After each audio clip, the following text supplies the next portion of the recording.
Hello and welcome to Reality TV Cringe. We're back. We had a wonderful spring break. We did. Where I did nothing except for cook and eat and have your drink. chocha out. My chocha was out. We were watching March Madness. Were you watching any of the games? No.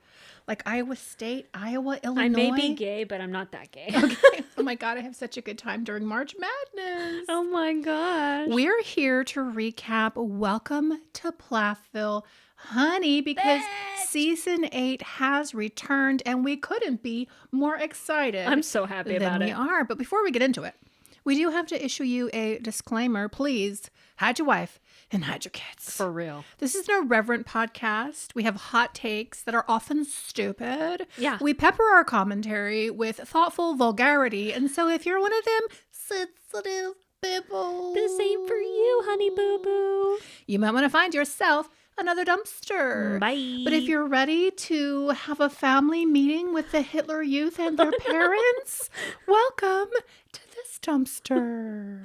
And if you like what we do over here, please be sure to follow us on Instagram at Reality TV Cringe and join us on Patreon, patreon.com/Reality TV Cringe. The VIP dumpster is where it's at. We just reacted to our first movie over on Patreon. We watched The Substance. That was wild. And it was crazy. Because the first time I watched The Substance, apparently I was blackout drunk over Thanksgiving because I didn't really remember so much of it. And it is wild. It is wild. It was fun, though. Yeah.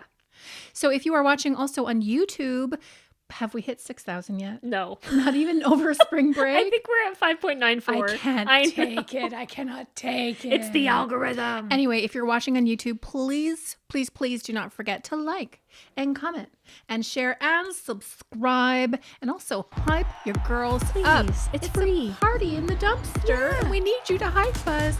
Everything you do helps, and so thank you in advance. Thanks. Now, before we get into the season premiere of Welcome to Plathville, I have to ask you, Beatrice, whether you have any salient points and or takeaways that you would like to offer to the dumpster. Well, first of all, I'm so excited for this season. Me too. This shit looks so lit. Yes, it does. And my major takeaway, honestly, I know this is going to be controversial. Zach gives me weird fucking vibes, dude. And it's not because people think he's gay or whatever. I am literally a homosexual myself. I don't care, obviously. I did hear that rumor about you. Yeah, in case you didn't know. I love the gays, obviously, because I'm one of them. I don't even think it's that. He just rubs me the wrong way. I just don't get good vibes from him. I didn't get good vibes from him last season. There's just something about him I don't like. Can you be specific? It's just his vibe. Like, the way he looks at Lydia, the way he talks to her. Like, he doesn't act like he's, like, married to such a beautiful girl. He's not really super affectionate. And I can't be too critical of that because maybe that's just who he is. I don't know. It just feels very odd. Like, Lydia is very sprung. I mean, yeah. She wants to bounce on him. Apparently. Girl, she wants to have his babies. And he just seems like, ew. Like, no, you're grossing me out. You're too naughty. It's too much. That's my vibe, and I just don't really like it. Okay, fair enough. Yeah. We'll talk about those parts when we get there. I've got 2 takeaways. One for the general pop, the gen pop, and the second one for our uncensored girlies and boys. So let me start with my first takeaway for the gen pop. I think Michael looks so handsome. Oh, so handsome. I thought the long hair and the facial hair looked really great on him. He still seems, his affect generally is still kind of traumatized. Yeah. After spending so much time with that Veronica woman just Vampire. wilding out in Florida. Like Yeah. he's getting his bearings back together. But I just thought that he looked great. And it was nice to see him. And furthermore, it's really nice to see Mariah. Yeah, she looked beautiful. She looked happy. Yeah. She was smiling. She wasn't mainlining red wine. Yes. So I was excited to see her as well. I agree. And now for our uncensored takeaway. Let's get to the uncensored part. And now back to our regular scheduled programming. I'm sorry, patrons, if that was a bit inflammatory, but I don't give a fuck. No. So without further ado, let's get into our recap of Welcome to Plathville, Season 8, Episode 1, entitled Practice What You Preach. Okay. We start off with some check-ins with some of the family members. So we start off with Kim And she has apparently moved back into the original Plath family farmhouse. Does that mean she got it in the divorce, do you think? It's like implied that she got it back She in the didn't quite divorce. say that, though, did she? But they were using it as a rental property, and I thought that she had left that because she had too many memories there and she didn't want to be associated with it. My personal theory is that she is broke as fuck, and maybe she negotiated something with Barry in the divorce settlement or something, and maybe like in lieu of alimony, for example, or in lieu of how much alimony she was maybe requesting, he was like, look, I'll let you live in the farmhouse that we own together, but you can live there for free because you're a broke ass bitch. Yeah, because she did not say outright that she won the home in the settlement. And I think she would have said that if she had. Well, and apparently Barry still comes by to the farmhouse. Which is like proverbial pissing all over his property because maybe he still owns it or owns a share of it. Look, I kind of love that. Me too. I think that's fucking awesome. She looks out the kitchen window and there's Barry on a boat. And he's all jacked. King of the world. I think Plath that's daddy. Great. Yes. That's exactly what you deserve. And it's just so weird to me that Kim is now back in the farmhouse after she was so insistent on getting her independence. She had her little ballet studio that apparently doesn't exist anymore. What happened to that? I mean, or like her weird apartment above the ballet studio. Right. Like, where is that? We're not going to talk about it? Okay. But she's back in the Plath family farmhouse with the 3 little girls that are not so little anymore. Amber, Cassia, and Mercy. Yep. And they share custody, Barry and Kim, of the girls 50-50. And they're they're pretty cordial with each other, mainly for the sake of the kids and stuff, which is great.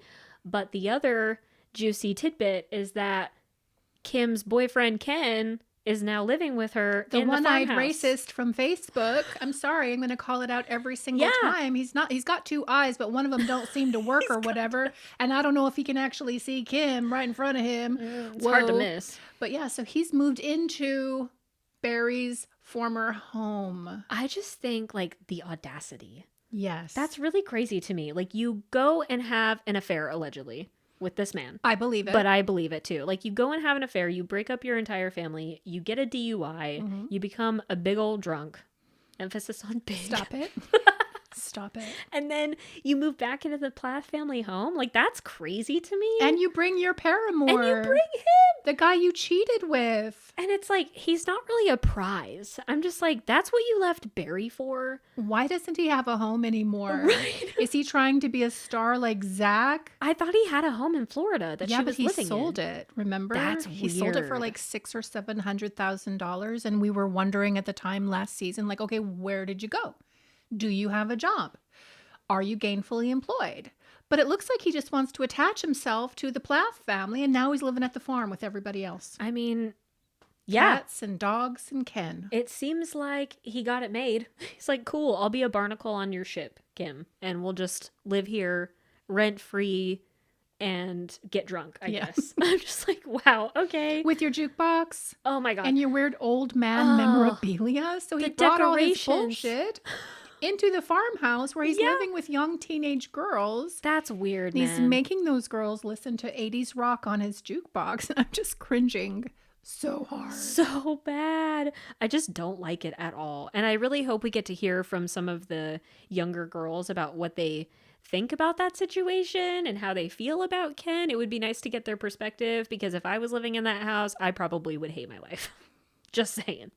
And then we go to check in with Zach and Lydia at their apartment in Tallahassee. They are newly married. It's been about 8 months since the wedding.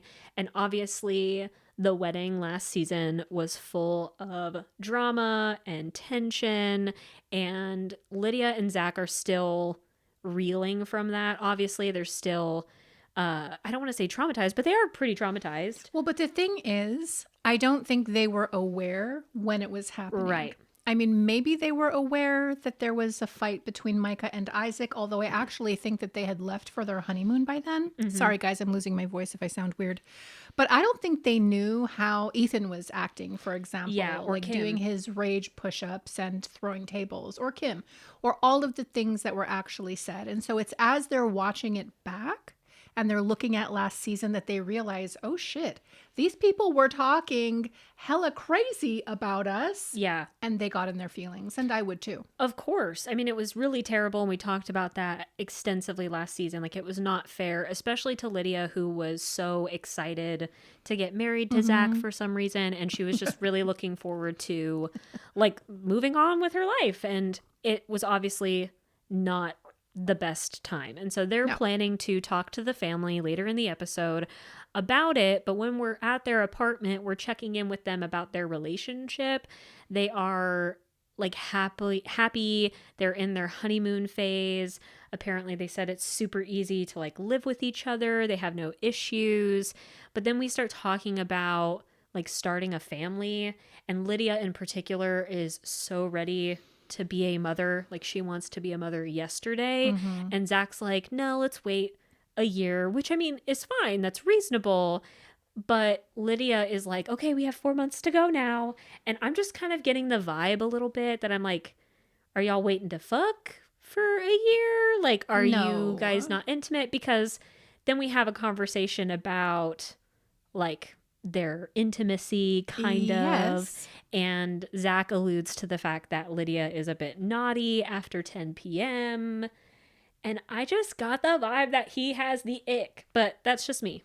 He says something like, I opened up her curiosity to romantic experiences. Yeah. Alluding to the fact that he's cracked open.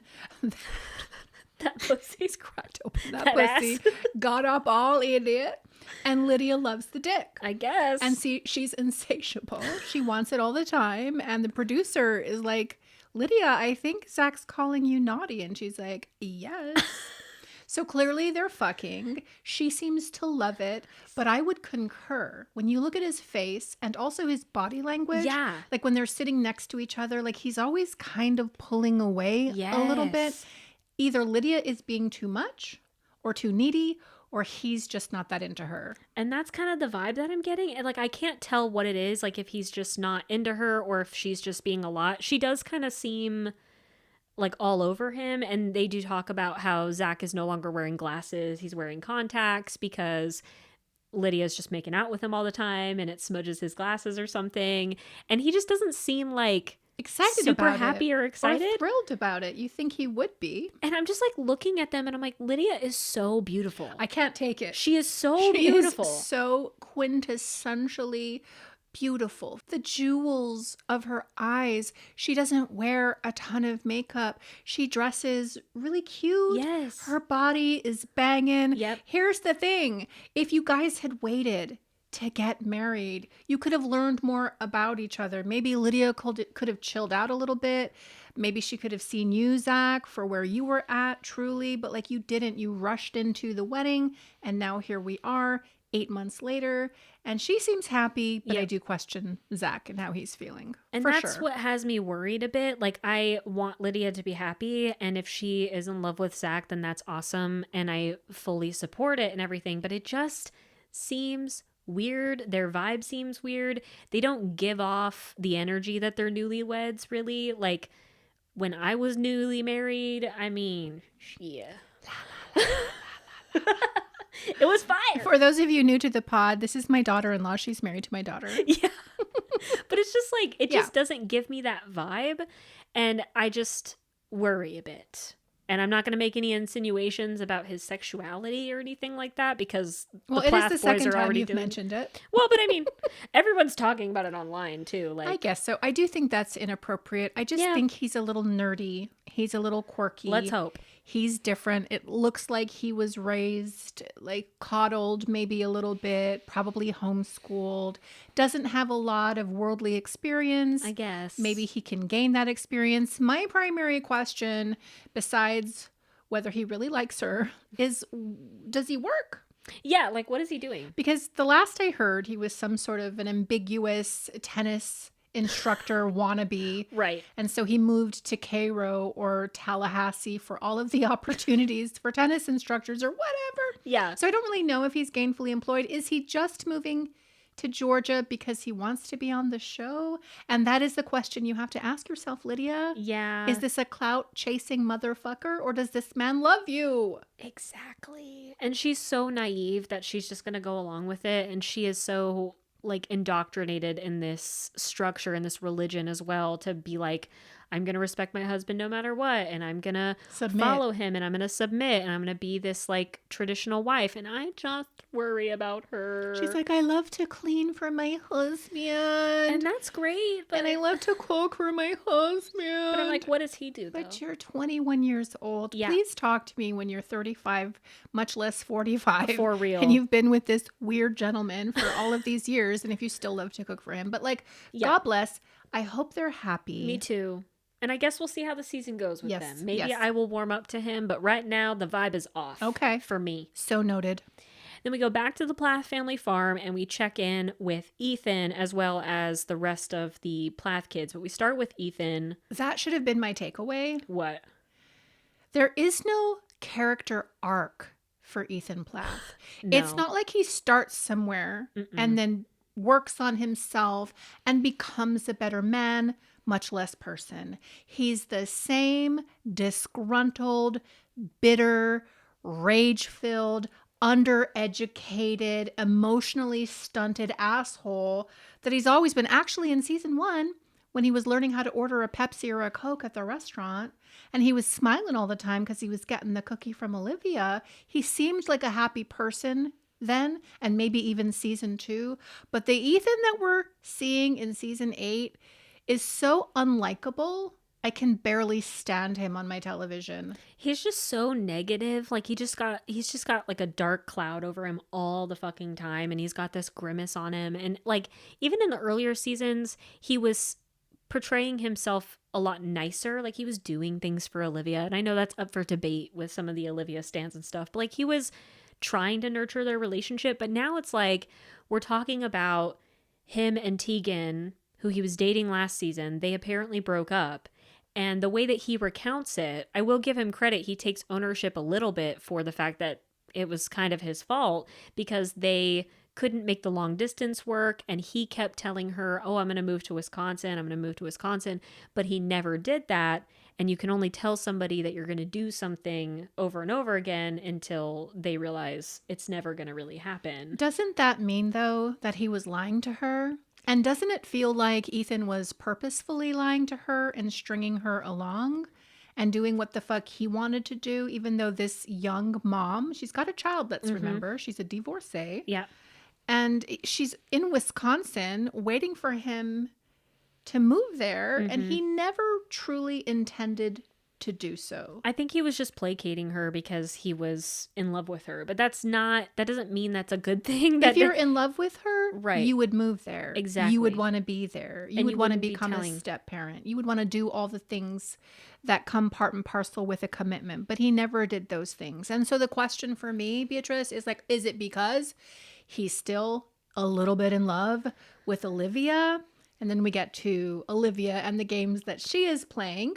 Yeah, so apparently the other issue that broke up Tegan and Ethan was the fact that he is still legally married to Olivia because according to Ethan, Olivia won't sign divorce papers or won't file it because she's always traveling out of the country, and she's apparently telling Ethan that she will get around to it when she comes back to the States, but then she comes back and nothing ever happens, and then his lawyer has to refile everything, and it's just this constant back and forth.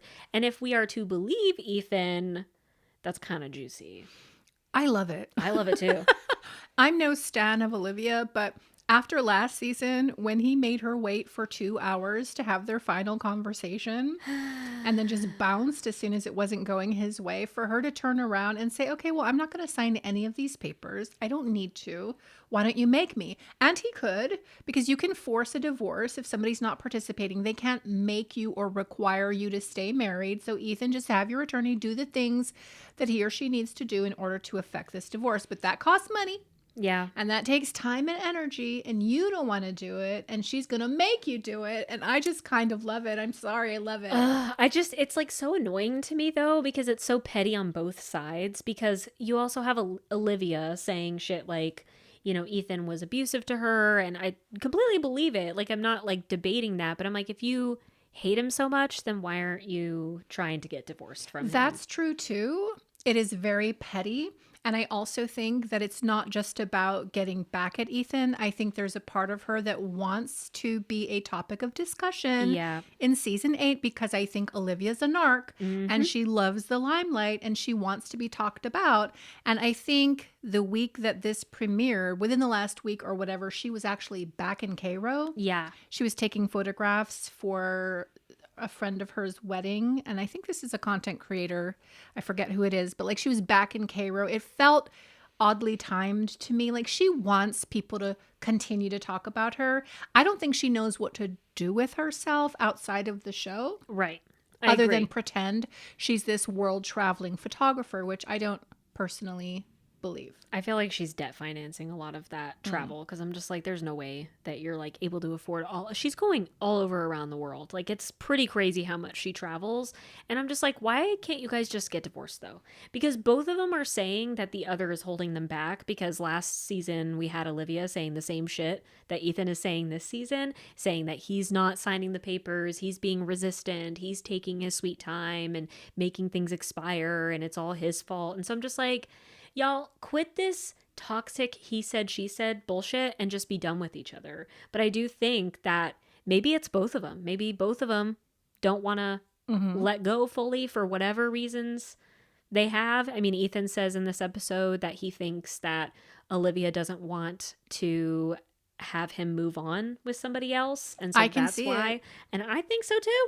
And if I'm Tegan, I also want to say, like, I would have only so much bandwidth for that. It's like, okay, I don't want to hang out with you, though, if, like, we're not actually getting the divorce or we're not actually moving forward toward a goal. And you've got this beautiful ex-wife who is really loud on social media and sometimes appearing on the show. Like, I don't want to be a part of that. It's very aggravating to my soul. And she has a kid that's involved in all of it. She has a whole life in Wisconsin. Exactly. So, and it seems like Ethan is upset by the breakup with Tegan, and he feels like there's a lot of unfinished business, and he, I think, wants to get her back, but he's so dumb. I mean, he's just like moving back to Cairo. Where's he living? Is he living in that barn? He's living in the barn. Is he living with his mom? Is he living in his car? I don't know. It seems like he's living in Cairo, but he's bopping back and forth between the farm and Barry's house, wherever that's at. But I'm just like, dude, get your shit together. Indeed. Like, you're how old? I don't know what you're doing. I mean, we've got Isaac out here flying planes. Girl. We have Micah Plath, who had like a whole head of cattle or whatever. And so did Ethan when he was married to Olivia. He sold that head of cattle so that he could buy their first home. But like, you've got these boys and girls who are industrious and trying to make a life for themselves. Like, Ethan, what are you doing besides stringing women along and lying? And drinking. Allegedly. And raging. Yeah, exactly. It's just frustrating. So Ethan, another big disappointment. And then we have the rest of like the Plath kids coming to the farm because they are going to, I guess, hang out with the family, but also they're there to talk with Lydia and Zach, who are going to head to the farm later. But we see Micah, we see Isaac, and we also see Mariah and check in with them. Micah, like you had said at the top of the episode, is so handsome. And I'm really happy about that because Veronica really sucked the life out of him last season. God, she was such a demon. So toxic. And apparently Micah is still down in Florida. He's got his own place. He's getting his life back together after he left that vampire demon woman. And he apparently has a new girlfriend, but we're not going to hear about her, which I'm glad about. He's keeping her name out of the public eye for now because he's just wanting to choose a peaceful, drama-free life, and I love that for him. We check in with Isaac, who is still dating Pookie Bear, Kaylin, and they're still doing fine for now. And then Mariah, who looks absolutely beautiful. She is wearing a wig because she has alopecia and has had a recurrence of it, so all of her hair is fallen out, her eyebrows and eyelashes and everything is fallen out. And she had talked about this on social media last year, about how it was pretty traumatic for her to lose all of her hair and everything. But seeing her in this episode, she seems to have come to terms with that. She's gotten a collection of wigs now, and she looks like she's really happy and thriving. I would say she looks at peace. Yeah. And so whatever she's doing out in Montana, whether she's pursuing her music or whether she's meeting some cowboys, which is first on the I love agenda it. if I'm 22 years old moving to Montana, whatever she's doing, it does look good on her. Yes. And I love that for her. And it doesn't seem like she's going to move away from Montana anytime soon. And I think that's honestly great. Get some distance from these toxic ass Plaths. 100%.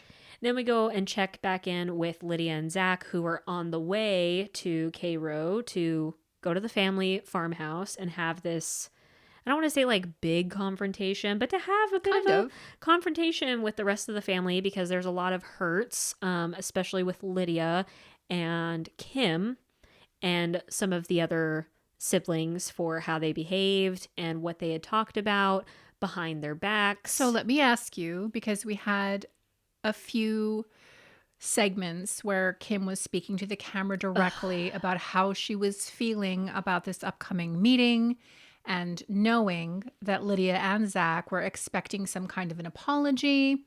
And to me, as a mama, especially if I really had maybe even disparaged this young man and I knew it, and plus it was on camera and I knew maybe I should have done things a little bit differently, I would have absolutely gone out of my way to be ready to offer an apology or to say, you know what, I didn't handle myself well. I was worried about you. It was so fast, but like I could have definitely done things differently. But the way she's commenting before they even sit down to have the conversation was wild to me, because she's like, I don't know if I'm going to apologize.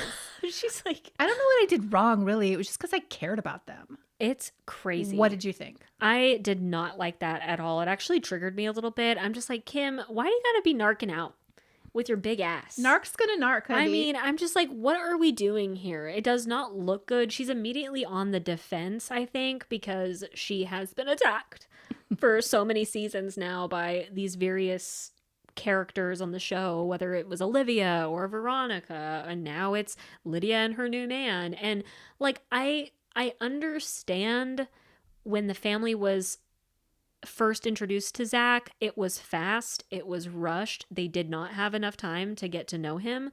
They all acted inappropriately, and it was really unfair to Lydia. But like the fact that Kim said with her big mouth, I know they're expecting an apology, but I'm not going to apologize for caring. Like that's such a narc statement. That's like all those parents who, when confronted about the trauma they inflicted on their child, say something like, well, I'm sorry I wasn't perfect. Yeah, exactly. Don't take any responsibility for the things that you could own, but rather deflect and then lay it at the feet of, well, it's because I love you that I was doing all of this. It was like very annoying. Yeah. These people are not emotionally developed at all. And with Kim, I do think we have a case of somebody who's a narcissist. So they have a distorted view of themselves and everyone else already. But like, she's so like, there's a part of her that's so numb. Yeah. Unable to put her feelers out and gauge where she might have hurt someone or could have done something a little differently. And like with Lydia, she's like a little heart with hands and feet. Yeah. Just wanting to love her husband, love her family, be loved and seen. Like Lydia said that, I want to say 3 or 4 times in this episode. I just want to be known. Yeah. And Zach knows me. Why doesn't my mom know me and what I want? And I was like, oof. That hurt me. Kim, as a mom, that's a cry. Yep. And she just does not give a shit. No, she doesn't care at all. And it looks like from the season preview, we're going to have more talks with Lydia and Kim, which I do look forward to, but I don't think Kim is going to She's not capable. React properly to them whatsoever. And so when Lydia and Zach are on the way to the farm, they have kind of a conversation in the car and on the couch about some of the issues that they want to bring to the table with the family. And for Zach, he's like, you know, I'm not necessarily upset per se. I'm more upset about how they treated Lydia and how they made Lydia feel. So he's coming at it from this, I'm going to protect my wife perspective. Which I love. I do appreciate.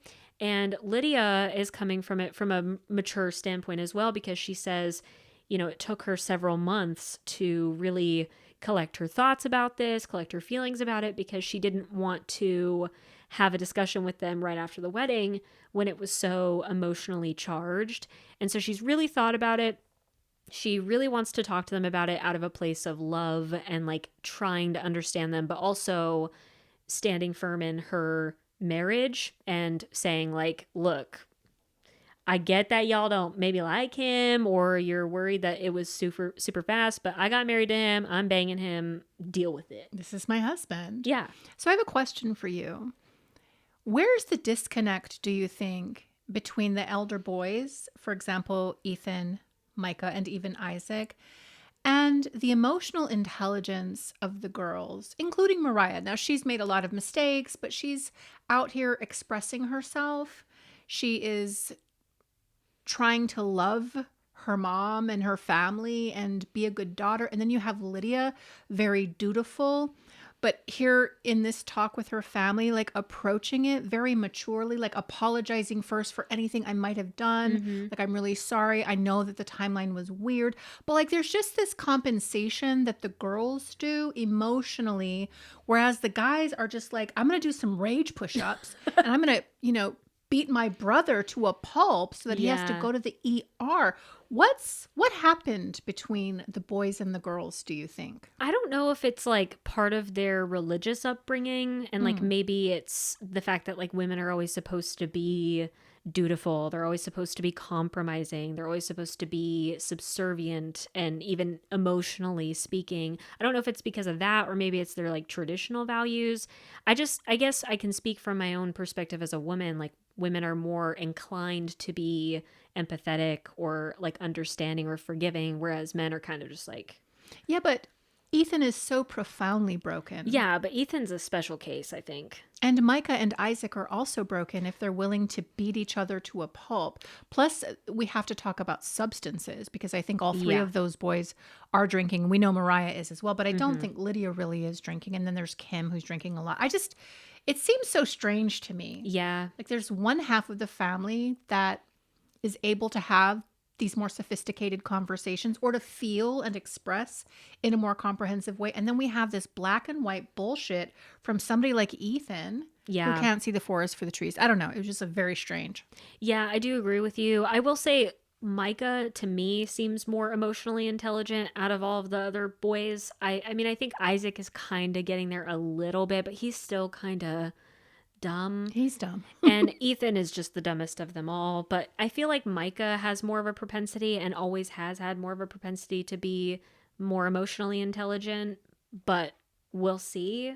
So when we have Lydia and Zach arriving at the farm, everybody kind of hugs each other. The brothers are a little bit awkward in hugging Zach, especially Ethan, who has to be told by Micah to go hug Zach. And then he gives him a side hug, and he obviously is not comfortable in doing so. Like, what's the problem, Ethan? I don't know. Look, like I said, I think Zach is weird. He gives me weird vibes. But for me, if I was in this family, I would be super polite. I would give him a full hug. I wouldn't have acted like a fool at their wedding.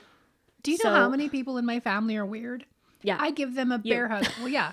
Primarily me. I give them a bear hug. Yeah. I will love them anyway. Right. I will not withhold affection to make a statement, which is what it felt like Ethan was doing. Ethan's just petty and he's so he thinks so much with his rage brain. And I'm like, dude, just chill out. Go to therapy instead of drinking. But whatever. So when they sit down to talk, we have Ken inside listening to his classic 80s rock on his jukebox in the farmhouse that Barry owns. But whatever. Barry is seemingly okay with it, which kind of pissed me off a little. He's like, yeah, it's kind of weird that Ken's here and Ken's in the house listening to music or whatever, but weird's the new normal.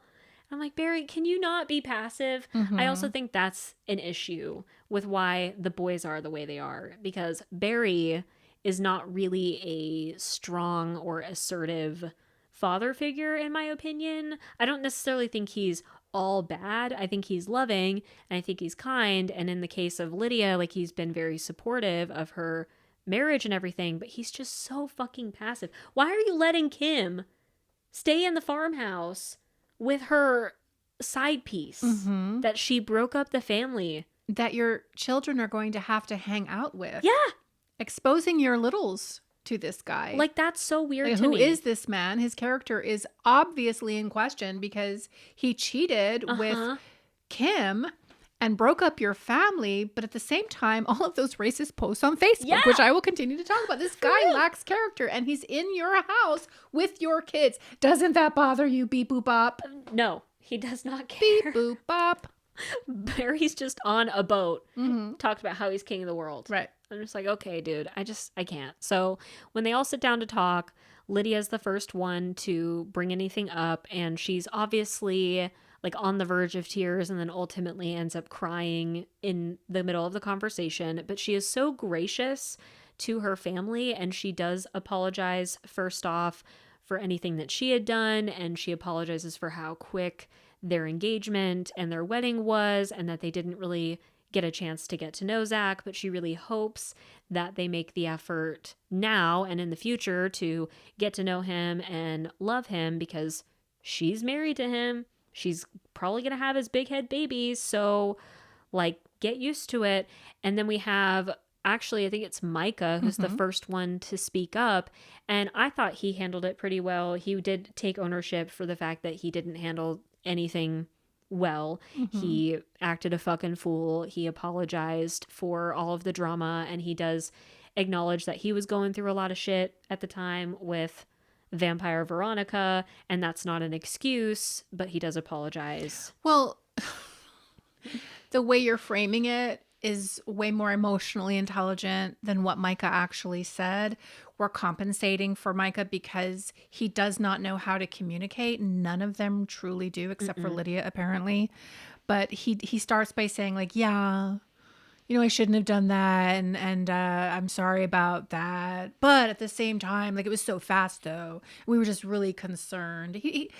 What I'm saying is, like, he doesn't make that kind of an emotional statement, but because we know it's Micah, and because we know he can't really speak with words, it was a good apology, I guess. I think it was good for the Plaths. For the Plaths. And their ability. But it was dumb. It wasn't demonstrative. It wasn't, this is what I did that was wrong, and this is what I will do in the future, never to do that again. It wasn't like an adult apology. Yeah. It was an infantile, toddler apology. But okay, great. Yeah. I mean, I guess from my perspective, I'm like, at least he acknowledged that he did stuff that was wrong. Unlike Kim. And that's my issue. And then we have Isaac also saying the same kind of thing that Micah did. Yes. And said that, you know, we acted like a bunch of idiots and we're sorry for that. And then we have Ethan giving his man baby apology as well, which I thought was definitely the worst one, because he wasn't really...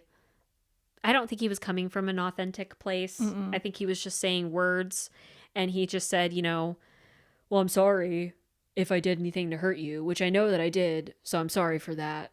And so it's just like, okay. And when Lydia's talking, he's not looking at her. No. He's looking off somewhere else. Like, he can't deign to actually look at her while she's speaking and crying and pouring her heart out. Yep. He's so prideful and arrogant.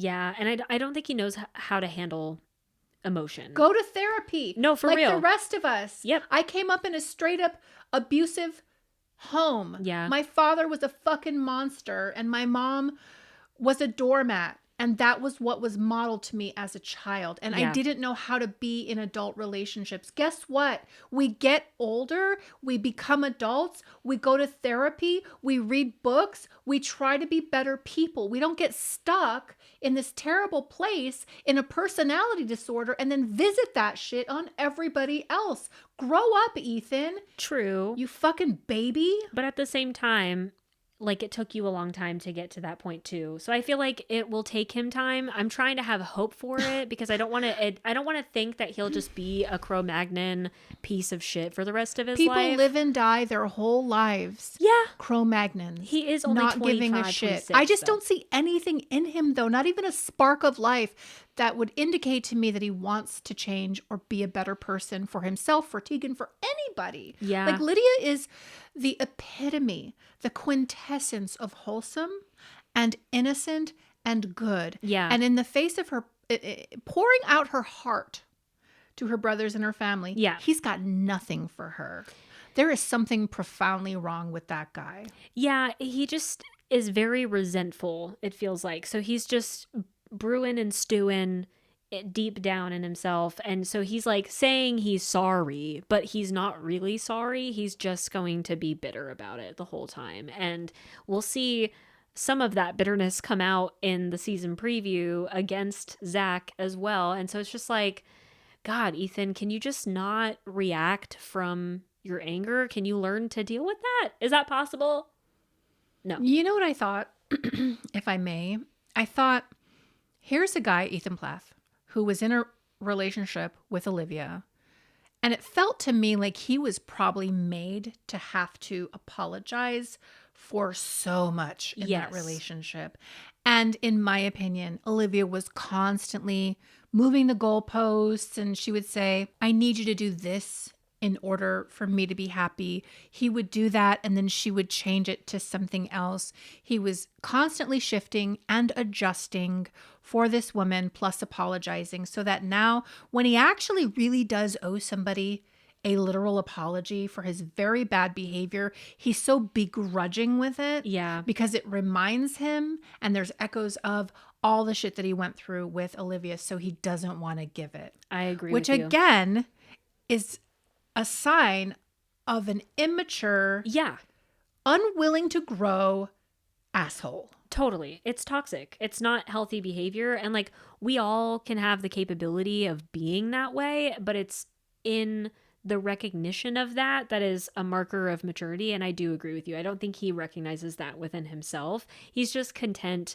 being an angry curmudgeon working on his cars. And it's like, okay, I guess if you want to live that way, enjoy being single forever because nobody's going to deal with that. Like, not even Tegan.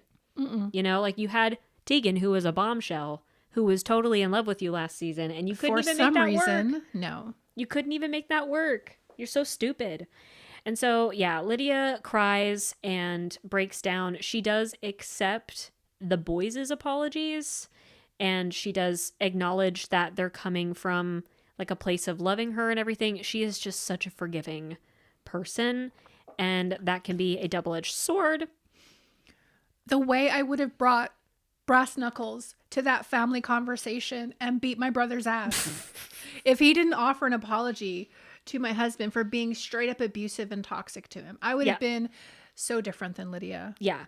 But she is so gracious. And she does talk about how the night before her wedding was the worst night of her life, which made me really sad for her, because now she's just going to look back on her wedding day and her wedding in general and have that sadness associated with it.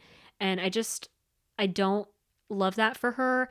Like, we talked about it extensively last season. I can understand some of the family's concerns with like how she rushed into this marriage with this guy who's kind of a weirdo, but like they didn't handle it well at all, and they ended up hurting Lydia really bad. And I don't think she's ever going to really get over this, unfortunately. I think she will forgive, but she's not going to forget, and it's just going to create a wedge in the family, I think. What I thought was interesting about this confrontation with the family is when we get to Kim, Kim is just being like a total mean mug the entire time. Like, she is not apologizing for anything. She says something to the effect of like, well, yeah, Zach, we love you. We've always loved you. We accept you. But like, meanwhile, she's talking to the camera this season and last season about how she just doesn't know Zach and didn't have time to get to know him, and she thinks he's controlling and blah, blah, blah. And this was something that Lydia wanted to talk to Kim about specifically. She didn't really get into it in this conversation, so I'm hoping she gets into it later in the season, because Lydia is very upset by Kim's assumptions of Zach and his behavior over her, because Lydia doesn't feel that Zach is controlling at all. Specifically with regard to being controlling, and also Kim says that she personally observed Lydia wanting to do things a certain way with her wedding, and Zach overriding her and doing something different. And last season, the example of that was the colors that they wore for their wedding. Kim had told us to the camera that Lydia wanted to wear hunter green and it was Zach who wanted to wear blue. And so then all of a sudden everything was blue. Lydia tells the camera this season, I would never want hunter green. We both decided on blue. And so we have to choose who we're going to believe there. And honestly, I kind of believe Kim here. Me too. Okay, thank you. I kind of believe Kim here because why would Kim even say that? Yep. I kind of think that she did observe that. And maybe that's not how it happened in the vibes with Lydia and Zach, but it could be what Kim thought she observed in the relationship. And so she raised the red flag. But she should have done that privately. For sure. She should have done that directly to Lydia. Yep. She should not have done that on camera and used it as a weapon against Zach, who she did not know, which I think is kind of the greater point that Lydia is trying to make. Definitely. And Kim last season also used this with Ethan to kind of team up against Zach, right? And which was also incredibly inappropriate and not fucking cool. But I do kind of believe Kim a little bit too. Mm-hmm. And like even in this confrontation with Lydia and Zach, like we started the episode with talking about the sexuality allegations that the boys had made towards Zach, which were totally inappropriate, really fucking awful, and bullying behavior, like point blank. Period. And we didn't address that in the confrontation with the family at all, which I thought was really interesting. There was a lot of emphasis on the controlling aspect. And there were some moments in the episode for me where Zach was very clear to be like, yeah, Lydia knows exactly what she's going to say about how we feel. And she's going to make sure she conveys to the family that, you know, I'm not controlling. And I'm just like, it's a little odd for me. I hope you're not like that. Mm-hmm. I don't know. That's just why I have weird vibes about him, because I'm kind of like, maybe you are a little controlling. Yeah. Maybe you are a little bit, I don't know, mean. Yeah. I don't think Kim wants to find something wrong with Zach. Mm-hmm. I do think Kim, even though she's so broken and so flawed and such a narcissist, I do think ultimately she wants what's best for Lydia. Yeah. But the problem is in the execution of how she's parented. The problem is in all of the tragic, catastrophic mistakes that she's made in being a parent, like blowing up the entire family. Like, who are you to come into my burgeoning relationship and my ultimate marriage and tell me about my husband when you are the one who cheated on my dad, who made me be a proxy mother? I had to take care of all your kids while you were out fucking the one-eyed Ken Palmer. Who are you to stand and criticize the man that I chose for myself, a godly man, according to Lydia, Yep. a man who loves me, according to Lydia, a man who is straight, according to Lydia. Who are you though, Kim? Like, you're not the right one. Yep. And I loved that in the conversation, Lydia made a point to turn to Barry and say, and I want to thank those folks who were supportive of me and Dad in particular. Thank you for being so good to Zach, which so gets into Kim's craw. I love Kim it. cannot take it. And she even says to the camera, I felt like that was a jab to me because I cared. Yeah, okay. Because I was so concerned.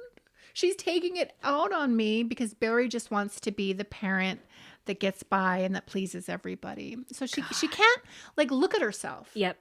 She's emotionally immature. Very much so. But like she also is so distorted in her perception. She can't see herself. Yep. And how she conducts herself and like how out of fucking pocket it is to have Ken Palmer at the farm.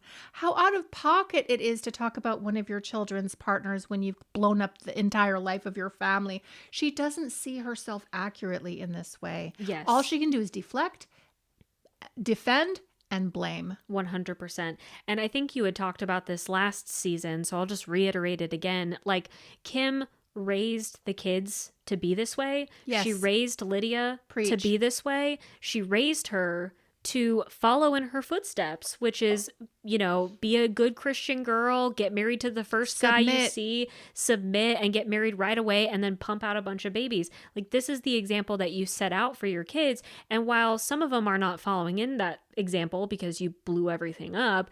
Lydia is because she believes in this principle that you instilled in her. And so like I can understand from a maternal instinct, like Kim being concerned about Lydia making the same mistakes that she did with Barry. I get that. But now that you're a cheating ass drunk, you don't really get to. You don't get to. You don't get to say that kind of shit. You lost the right. You lost the right. Unfortunately, yes. And if you had conducted yourself better in the divorce, if you didn't get a DUI, if you didn't, get with Ken Palmer of all people. Isaac's teacher. Like, what the hell? If you didn't do all of this shit and make a fool out of yourself, out of the family, out of Barry, maybe you could have had a conversation with Lydia and said like, hey, this is the reason why I left your dad, because I realized I made a mistake 20 fucking years ago and I really am worried about you doing the same thing. Maybe Lydia would have been receptive to that, but you lost your fucking chance. Mm-hmm. So now you could be all bitter because Lydia is gravitating towards her dad, who has been nothing but supportive and loving. I mean, passive. And he's passive. And non-assertive. And like, look, I agree that Barry is kind of in the wrong by just rubber stamping the relationship immediately and not really giving it a second thought. Like, this is your daughter that you're giving away to some dude you don't even know. Weirdo. It's like, he's so fucking weird, but you're just like happy because he's a Christian guy and Lydia seems happy for now. Like, I agree with Kim in that regard that Barry shouldn't be so happy-go-lucky, but at the same time, Barry says in this episode, like, I'm just trying to be the dad that Lydia needs me to be. And I just want to be that for all of my children. And so I'm just going to be supportive in any way that I can. And she can lean on me.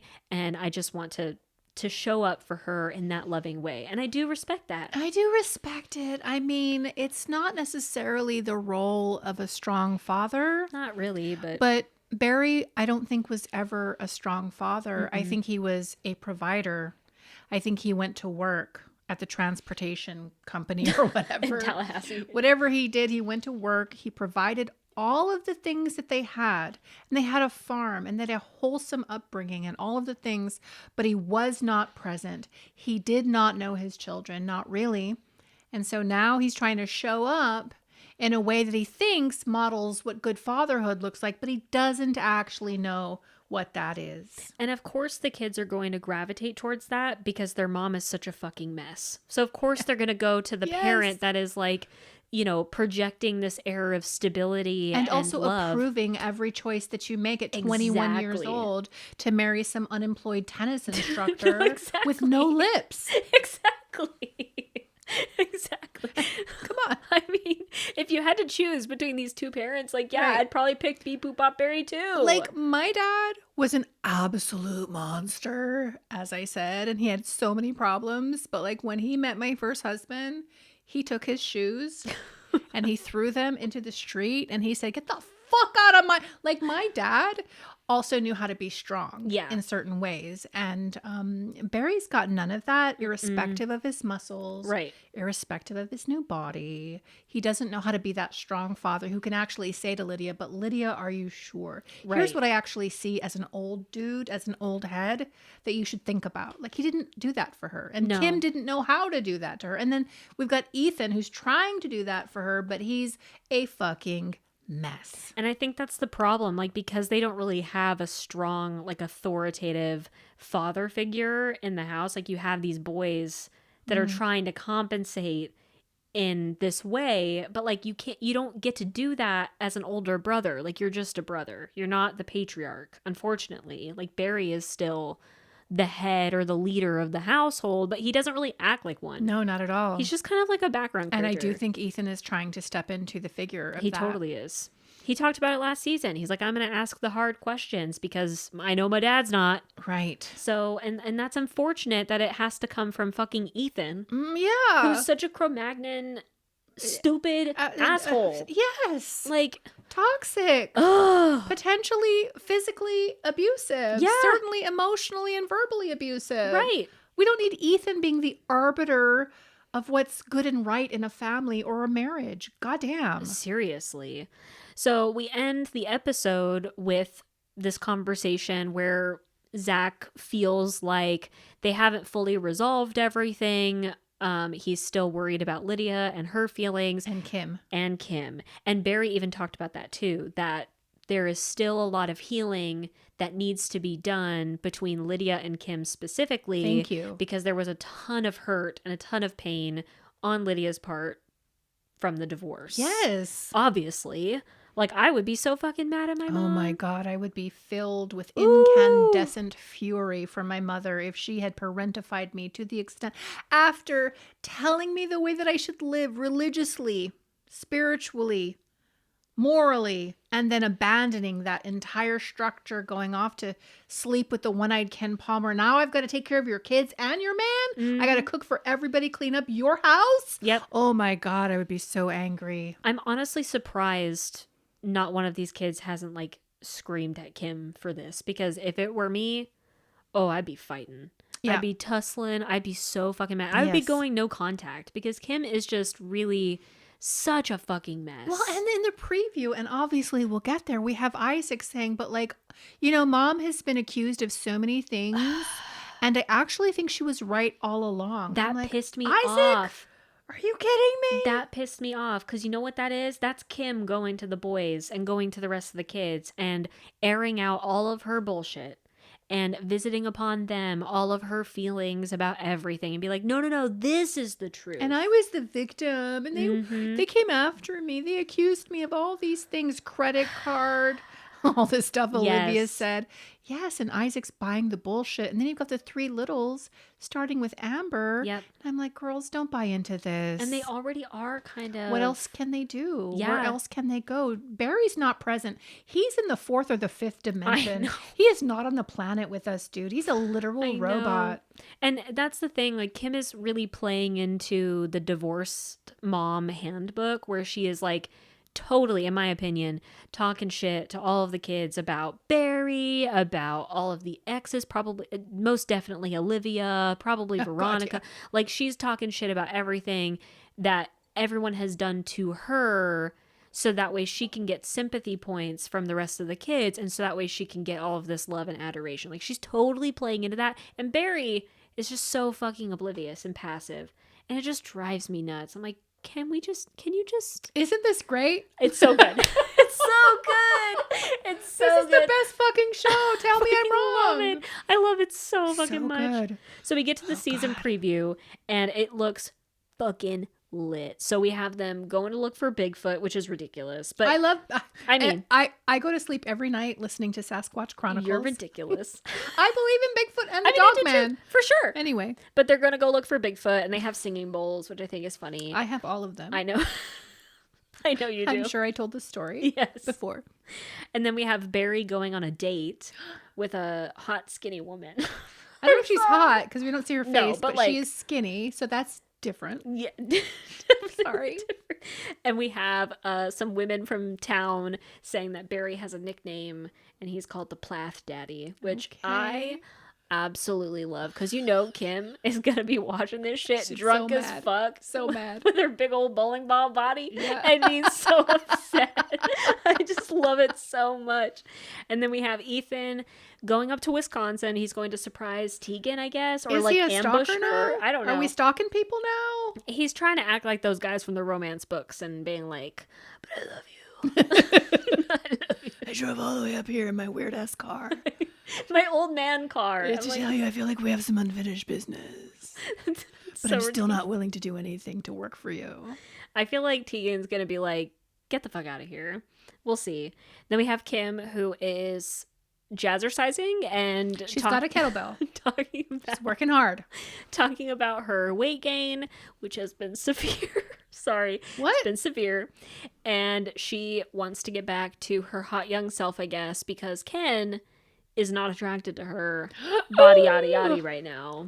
I need for this conversation to take place so that I can watch it, because how does she know that he's not attracted to her unless he has told her his own mouth that he's not attracted to her fat lady body? I think he's told her with his slurred words and all, because she says, I got my one eye, and from what I can see of your fat lady body, I'm not into it.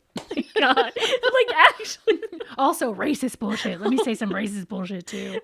God, these people are winners. Well, like in the preview, Kim's like, I know you're not attracted to me with the way that I Who? am. What? And then Ken nods. He's like, yeah. I'm not attracted to you. Why are you with this person? Why is this person living in Barry's farm? Because no one else is going to want to be with Kim fucking Plath. Oh my God. This is so great. It's so fucking awesome. And then we have Isaac, which is disappointing to me, but he is saying that his Pookie Kaylin is pressuring him too much to move faster in their relationship. And Kaylin's like, no, I'm not. Maybe chill out, bro. So we'll see how that happens. And then we have Lydia and Kim talking. It seems like they are talking on the way to like having lunch together or something, but they're talking about Joshua, who is Kim's kid that passed away tragically in 2008. Because she ran over him. By accident. But she is upset with Lydia for the way that Lydia talked about it, which is interesting. And then we also have a scene with Kim going to some fake therapist talking about Joshua's death. I'm sorry. I was rude to say it that way. That was very traumatic. I can't even imagine. She did run over her child, but it was an accident. But I mean, it's just tragic. It's just tragic. I'm going to just not say anything right now. Yeah. And then we have Isaac, of course, saying he thinks that his mom has been unfairly targeted this entire time, and she's actually been right about everything. And he's saying this to Ethan, which I'm just like, what? Are y'all drinking the Kool-Aid? They're drinking something. They are. And then we have Zach at some point giving Ethan his opinion or advice or something about his relationship with Tegan. I don't know if this is like producer fakery or not, but what Zach says about the situation pisses Ethan off. But everything pisses Ethan off. So, I don't know, girl. This season looks like it's going to be fire. And so the question going into the season was, could we have an entertaining season of Welcome to Plathville without Olivia and all of her narcissistic attributes, and Veronica without all of her psychotic, potentially dangerous attributes? And I think the answer, based on what we're seeing, is yes. Yeah. Like, I'm into it. Oh, I'm so into it. I'm so excited about it. I love this We show. don't need outsiders necessarily. I mean, I think that they trigger conversations about the family that are interesting, but we don't actually need them because there's enough dysfunction inherent in the Plaths for us to talk for a million years about this family. And I honestly love it so much. It's really great. Because there's no other show like it on TV right now. Yeah. Besides Sister Wives, I guess. But Sister Wives is so produced now that it doesn't really... There's such a stark difference. Yes. There's such a stark difference. It doesn't feel as scripted. You know, Cody and Robin standing in their places in the driveway to have a scripted conversation.